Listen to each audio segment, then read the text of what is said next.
with back-to-back Bullseye from 5:30. Coming up on this episode, I attend Guitar Hero and Rock Band's comeback gigs and ask if they should have stayed in retirement. John celebrates 5 weird and occasionally wonderful peripherals. It's a bazooka. These jaded roadies share their fond memories of music gaming. And the Fab 3 competes for the title of VGN's resident rock god. It's only rock and roll, but we like it on this week's...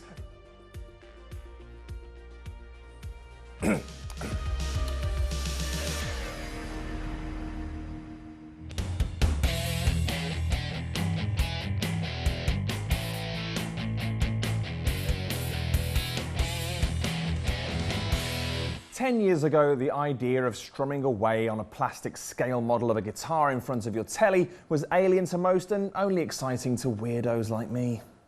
It's funny to think that at one point Guitar Hero was considered a hard sell.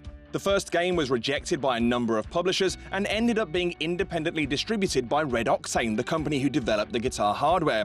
The game itself was clearly indebted to Guitar Freaks, an arcade and Japanese PS2-only music game that was part of Konami's Bemani series, which also counts the likes of Beat Mania, Dance Dance Revolution and Drum Mania among its number. However, whereas they all focused on manic J-pop, J-rock and nosebleed techno, Guitar Hero utilised covers of massive rock and metal hits, which immediately endeared it to a wider audience of Western players. Guitar Hero captured the feel, if not the technique, of being a fret-fondling genius, and it soon became a surprise hit, bringing in well over 25 times what its makers had managed to raise for its development. Suddenly, publishers were banging at Red Octane's door for the rights to the franchise. Ultimately, Activision decided it liked the game so much, it bought the entire company. Around the same time, Harmonix, the music maestro responsible for the game itself, was picked up by MTV, and the original band was forced to split. It transpired that Harmonix had bigger ambitions, and while Guitar Hero hit a creative black spot with a near-identical third iteration, it took things to the next level with Rock Band. Rock Band was the logical next step. Being the guitarist was fun enough, but it was even better to be backed up by a full band. Doing so didn't come cheap, the peripherals were disappointingly fragile, and it all took up a lot of space, but the execution was sound. Not wanting to lose its fans to younger, sexier, multi-instrumentalist competition, Guitar Hero followed suit with World Tour, and the battle of the virtual bands was on. Unfortunately, the battle was extremely short-lived, as public interest was already on the wane, with an annual onslaught of expensive new instruments and increasingly gimmicky new additions causing widespread music game fatigue.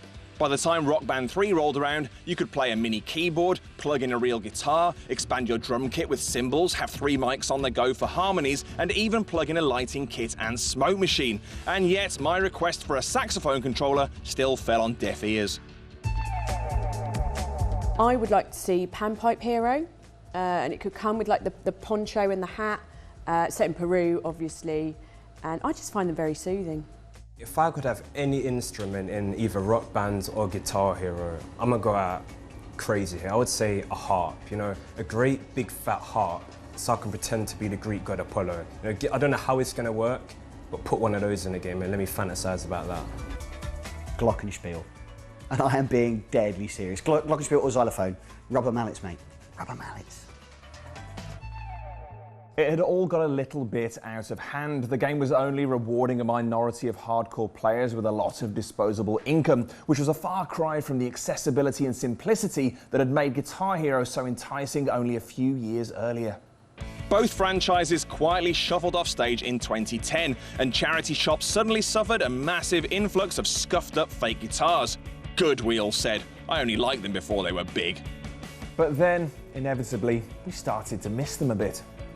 For those who wanted to take their guitar game up a notch, there was Ubisoft's excellent Rocksmith, which still comes highly recommended by yours truly. But nothing really took the place of either game for those who just wanted to play along to their favourite songs without knowing the difference between a palm mute and a pull-off. And so, coincidentally, both games have made a comeback. Question is, does the new material sing, or will you be left yearning to hear the classics? If Rock Band 4 was a real band, it would claim to have returned with a stripped-back sound. Out are the keyboards and real guitar support, and in are minor refinements to the tried and trusted formula, including freestyle guitar solos and the ability to ad-lib vocals. There's also backwards compatibility with older instruments if they're not already cluttering up your local Oxfam, and the ability to import previously published songs. If Rock Band 4 is a reassuring reunion of the original lineup, Guitar Hero Live is more like Genesis when Phil Collins replaced Peter Gabriel. Same name, very different sound. Apart from the fact that you're still hitting notes as they fly down a lane, everything about Guitar Hero Live has changed. The traditional 5-button setup has been replaced with 2 rows of 3 buttons, opening up a wider range of techniques that mimic real guitar playing a little more closely. It's incredibly tough to rewire your brain to adapt to this new system, and even then it still feels less intuitive and, dare I say it, less enjoyable. While Live strips away the band mechanics to once again focus exclusively on pretending to be a master shredder, new frontman Freestyle Games has done plenty to shake things up elsewhere. It's effectively 2 games in one. The first is a technically impressive yet excruciating attempt to recreate the feeling of playing to a festival crowd, albeit one that's incredibly judgmental about your performance. It's mercifully short-lived and the track selection is largely unmemorable, but you can happily ignore it in favour of the infinitely superior TV mode. TV mode can be summed up fairly easily. It's MTV, only you can play along. There are 2 24-hour channels that stream playable tracks, switching up genres every half hour or so. You turn on, tune in, and rock out. Hundreds of tracks are on offer, and if you see something you like, you can request it on demand using the game's slightly convoluted currency system. The fact you can't buy new tracks outright is questionable, but it's still a huge step in the right direction and could introduce you to your new favourite band. Rhythm action games introduced me to so much music that I'd never heard of before. I am very into Japanese rhythm action, so especially when I was a teenager, a lot of what I listened to was defined by what weird stuff I'd heard in something like Poppin' Music or Dance Dance Revolution. I don't know as a rhythm action games introduced me to a new favourite band or singer, but certainly songs. Like John the Fisherman from Guitar Hero 2. That's still on my phone to this day because that's amazing. Nah. I'll be honest with you. Most of the time I played those games were either at other people's houses, and they were always iconic songs that everybody kind of knew already. And so it was like, yeah, let's play this song that we all know. When it was all those other songs you didn't know about, you're like, nah, leave that. Yeah. Which game you go for really rests on what you're after, not to mention how much cash you've got going spare. For raucous local multiplayer fun, you can't go wrong with Rock Band 4, especially if you own the previous games and have lots of DLC. However, Guitar Hero Live wins out for solo and online arcade kicks. Whichever you choose, both come highly. Now here's serial hoarder John Robertson with 5 of the weirdest peripherals he's amassed over the years. Hello television friends, high def, high five. Controllers, those contraptions that turn a button press into a special attack and a thumb twitch into, oh Christ, I didn't mean to do that. Here are 5 peripherals that used more than just your fingers. Some were glorious and some should have been used as torture devices in Guantanamo Bay. I was a teenager in the early 2000s, and right about the time the rest of us discovered our hormones, every single girl I knew discovered Dance Dance Revolution, because there's no time for puberty when you're stomping on coloured arrows. Dance mats were a fantastic craze. I still know all the words to BB Bumblebee and Captain Jack, and they were totally hands-free at a time when all I ever did was use my hands. I was never as impressed by somebody actually playing the game as I was by watching somebody navigate through the menus using only their feet. Time Crisis in the arcades meant a gun with a pedal in front of it, and the huge success of on-rail shooters in arcades meant a sudden increase in the number of people who wanted to shoot their TVs at home. The PS1 had a special gun made just for Time Crisis, the Gun Con, which was a huge wodge of intricate plastic with a D-pad on the back and a button on either side of the barrel to aid with ducking. No more pesky pedals, just push the button on the side of the gun and you will drop behind your box. It didn't make much sense, but neither does stepping on a pedal to do anything that doesn't involve either a car or a guitar solo. And because it had an extra cord that plugged into your TV, an X would appear on your screen to let you know where you were aiming, turning a generation of clumsy children into the snipers of tomorrow.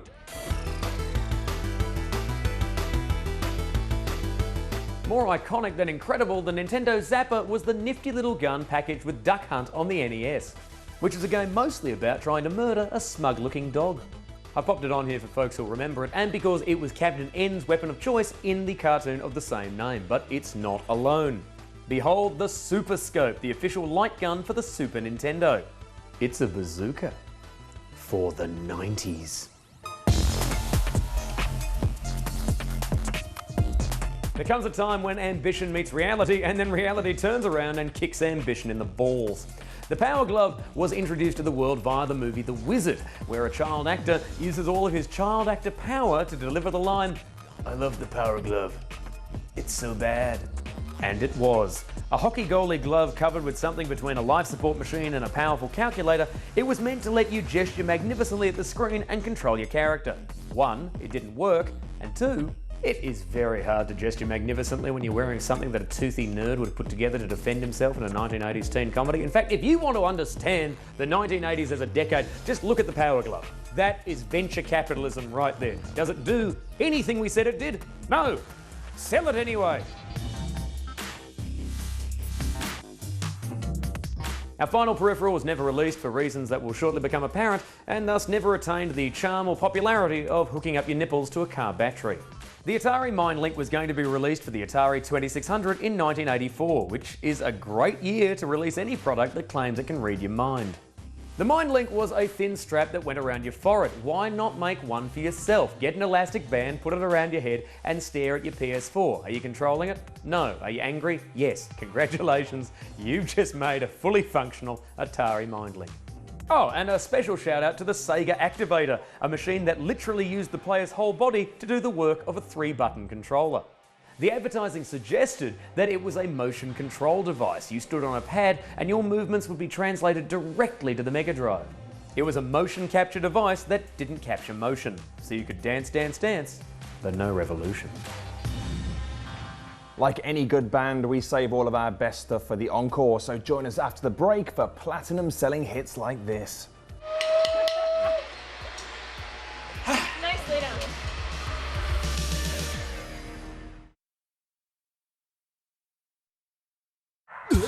Monday at 9 on Sky One.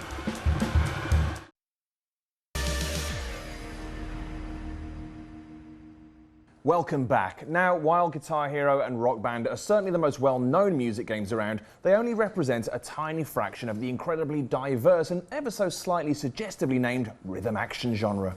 It's a school of gaming that inspires unrivaled originality and creativity, from Guitaroo Man and Amplitude to Space Channel 5 and Crypt of the Necrodancer. Now strap on your ear goggles and listen as this bunch of dedicated VGN groupies sing the genre's praises in glorious stereo.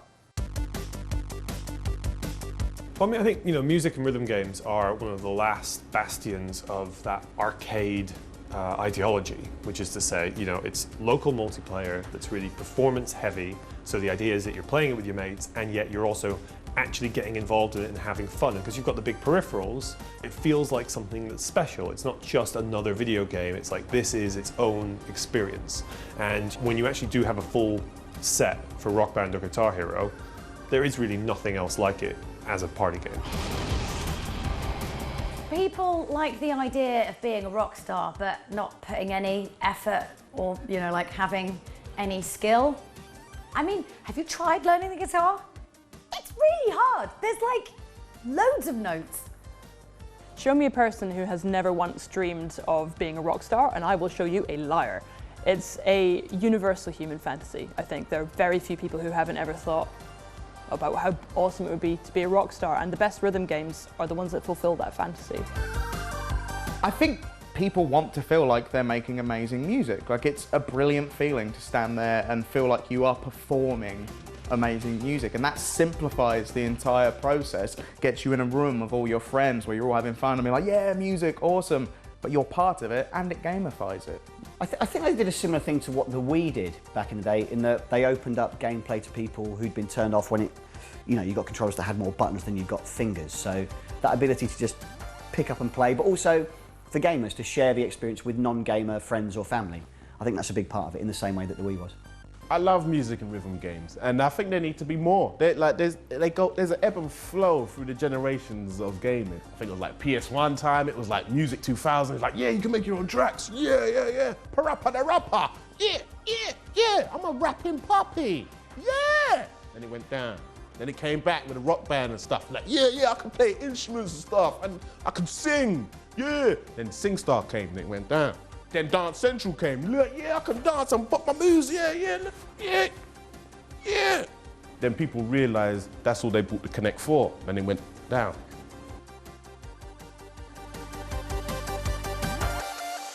My favourite rhythm game of all time is a Japanese arcade machine called U-Beat, which is, picture it, 2 big glowing cubes with 16 buttons on, and you have to behave like a kind of crazy octopus conductor. And watching people play in the arcade is as much fun as playing it yourself. Guitar Hero 2 is probably going to take the favourite one, just because I put too much time into that. Just sat on my own, like actually trying to get good at it. But Vib Ribbon was an amazing one on the PS1, which is made by the people who made Parappa the Rapper. You got like a little bunny jumping around going along to the tunes. My favourite music game is Just Dance, just because it is so easy. Like even Guitar Hero is a bit fiddly if you've never played a video game before, or if you're 6, or if you've drunk the entire bottle of sherry. Whereas Just Dance, it just couldn't be simple. You pick up the thing, or if you've got the camera, you don't even have to do that, and you just waggle about, and you know, you think you're in the Bee Gees, and you're having a great time.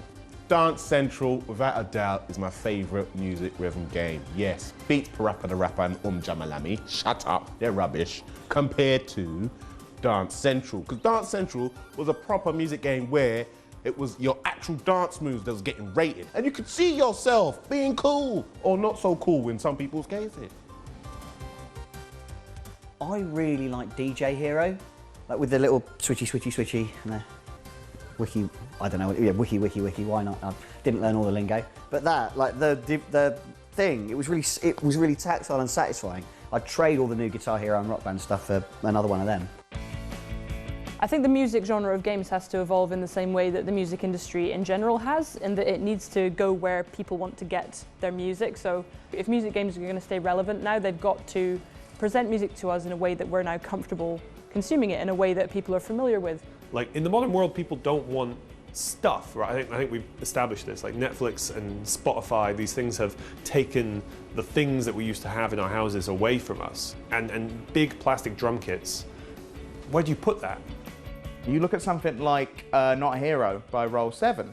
Not ostensibly a rhythm game, doesn't really involve music, but the gameplay itself is very rhythmic. In order to go into cover, come out of cover, that is kind of like a rhythm game, and I think that's where music and rhythm games can go, to just incorporate more game styles into it. It's a tricky one, isn't it? Because Rocksmith tried to do that, where you're plugging in an actual electric guitar to it, but getting good at that, I can play guitar, but even for me, I found playing that, it was more like homework than fun.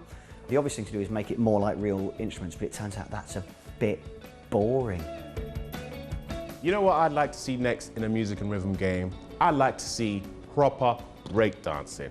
Dance Central almost got there, but the Connect could never follow you once you got a bit low to the ground. It was like, are you gone? Where are you? I can't see you. Move back in to the space so the Connect can see you. I was like, I'm right here, Connect. I hated that. The first Connect, it was like, you're too close. I ain't too close. My elbows are bashing against the wall, Connect. This flat is all I can afford, yeah? I want to play your game. Stop reminding me that I'm living in squalor. If the music genre needs to evolve, then it needs to stop imitating the crowds and the stage. You know, it's time to bring it into the VR space. That's how it's got to evolve. Otherwise, it's going to be the same thing over and over again with better graphics, and you know, that's not evolving. I would like to see a sort of Oculus Rift, like virtual reality dancing game. So like you're dancing, like, but you're in like maybe the nightclub out of Saturday Night Fever, right? And you're like, and there's all these like cool people there, and like maybe like Beyonce comes over to you and she's like, hey, I love your dance move, and you're like, yeah, thanks. And then like Benedict Cumberbatch comes over and he's like, hey, you look really hot, and I go, oh, thanks, I really like Sherlock, and then you get off with him. I haven't really thought about it though, it's just off the top of my head. For about a year now, Aoife, Dan and I have been participating in video game challenges. I haven't won one of them. I'm not bitter, just unskilled and angry about it. But today is the day things get personal, because today we're doing Rock Band 4 and everyone on this show is a karaoke addict. They tried to make Dan go to rehab, he said no, no, no. Me and Metallica share something in our veins. I'd like to say it's metal, but the Toxicology Report disagrees. And did you know that Aoife and Adele share the same set of pipes? They do, but just in Aoife's toilet. Today we're going to see who's the best one-man or woman band on the Video Game Nation core crew. We're doing 3 songs and each time we play a different instrument. On guitar, everybody. On drums, everybody. On vocals, get ready, we're going to break your ears. The singer picks the song.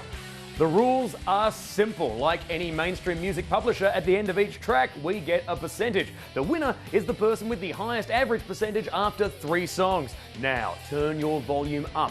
The auto-tune has been thrown out. Who's gonna crash and burn? Who's gonna kick it? Ladies and gentlemen, let's get ready to rock!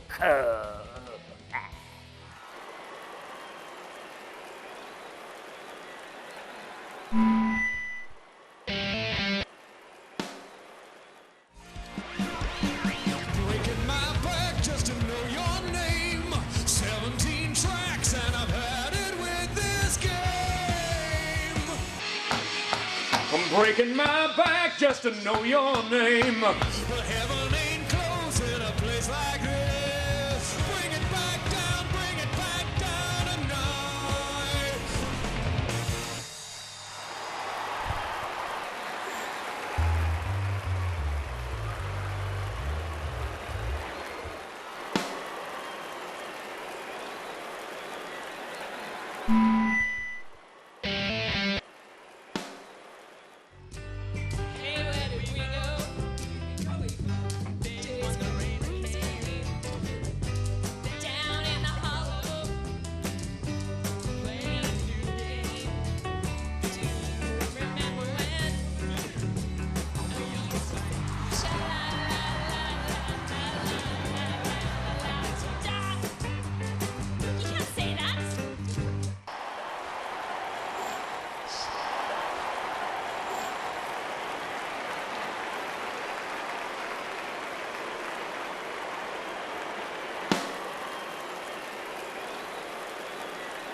So good, the empty space returns to peaceful. Oh, God. You pressed the share button. Oh. Restart because I wasn't looking. No, it was good. It was I good. wasn't looking at the right thing. Oh, what?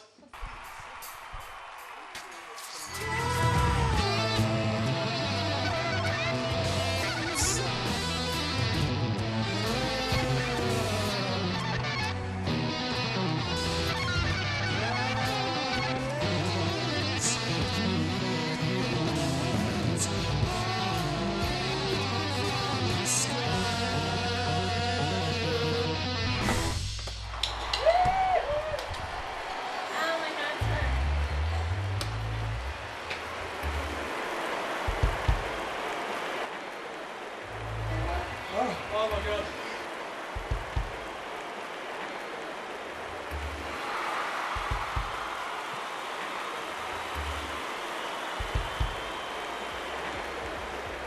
Well, the streak continues, but the more important thing is I think we've just found the best supergroup since McBusted. Now, while we plan to take this act on the road, send your questions, opinions and ramblings to us on the official Video Game Nation Facebook page. Or Twitter using the hashtag VGN. or express your feelings in a #1 hit and hope that we pay attention to the lyrics. See you next week. Bye.